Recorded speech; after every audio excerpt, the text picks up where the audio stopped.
The Sage of Six Paths finally arrives in the Naruto series, and Naruto awakens to find himself with this old man, the Sage of Six Paths, Hagoromo. And it's just like, it was such a weird conversation starting off with these two. It's like, Naruto's like, I don't understand, Rinnegan, you had something. He's like, you're traveling time. He's like, please speak English. Like, I don't understand. Like, and the guy said, oh, I'll simple it down for you. And it was like, he was traveling through time to like meet a transmigran or something. It was saying, so pretty much he's gone traveling through time just to go and see like reincarnations of, I guessing, like of his sons and stuff. And he was saying, you know, I'm the one that created ninju, not ninjutsu. That mine was made for hope.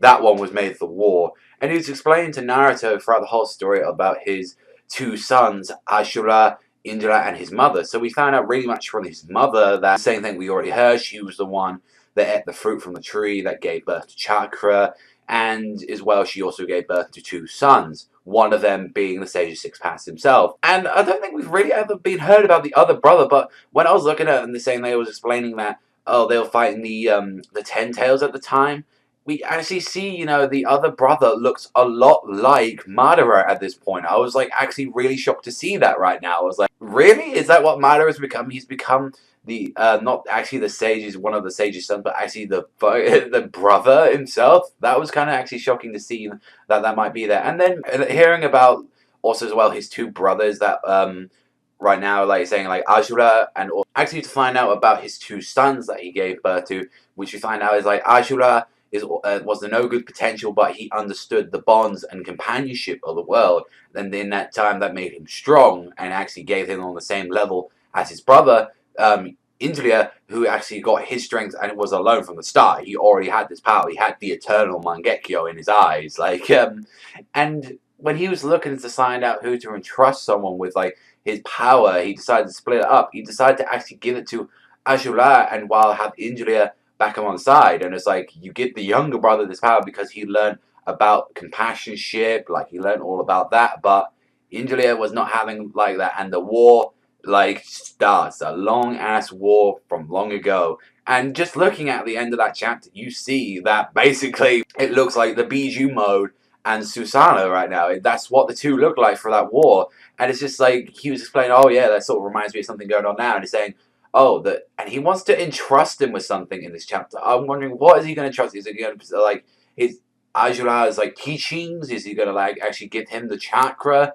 I would imagine he'd give them, like, a little bit of both. He would explain, like, sort of more Ashura's reasons of, like, why he became like this. And then that might give them a more reason to go back there, finish off Madara, and, you know, end the day like that. And to find out, you know, that Ashura was actually the, you know, just Naruto was reincarnated pretty much into Ashura. That was kind of shocking to find out that he is a reincarnation of Ashura. And then it shows you as well, obviously, who the other one is. That's got to be Sasuke. Like, that's got to be him. So now they show that they have this huge deep bond now, Naruto and Sasuke, that not only has their conflicts been through their timeline, but has also been through, like, thousands and thousands of years since the start of, like, the Sage's birth sons. So that was, like, some crazy shit to find out in this chapter. And it just really makes me more wonder about, you know, the Sage, his reasonings, and it's more like, what is he really going to do now with Naruto? Because this chapter was really, really fucking interesting. Finally seeing this boss right now, finally getting some questions and all that, and like Naruto asking them, and it's like, I really want to see what they're going to explain in the next chapter, and also as well if he's going to explain a little bit something about Madara right now, and just let him do his thing. But overall, this was a fucking solid as fuck chapter. I don't know whether to give this a fucking 9 or actually like even push into a 10, because I really did enjoy the content that we got delivered in this, because this is a huge fucking moment right now about the Sage being finally revealed.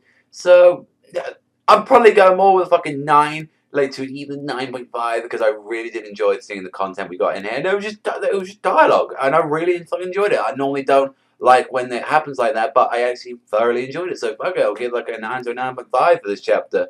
But let me know what you think in the comment section down below. What you think about this chapter. What you think, probably one of the best ones we've had so far this year. Like, also as well, how do you think with the teachings that he's going to teach him with, or what he's even going to entrust to Naruto. But that's all for me. I want to thank you very much for watching. As always, remember, I'll see you guys next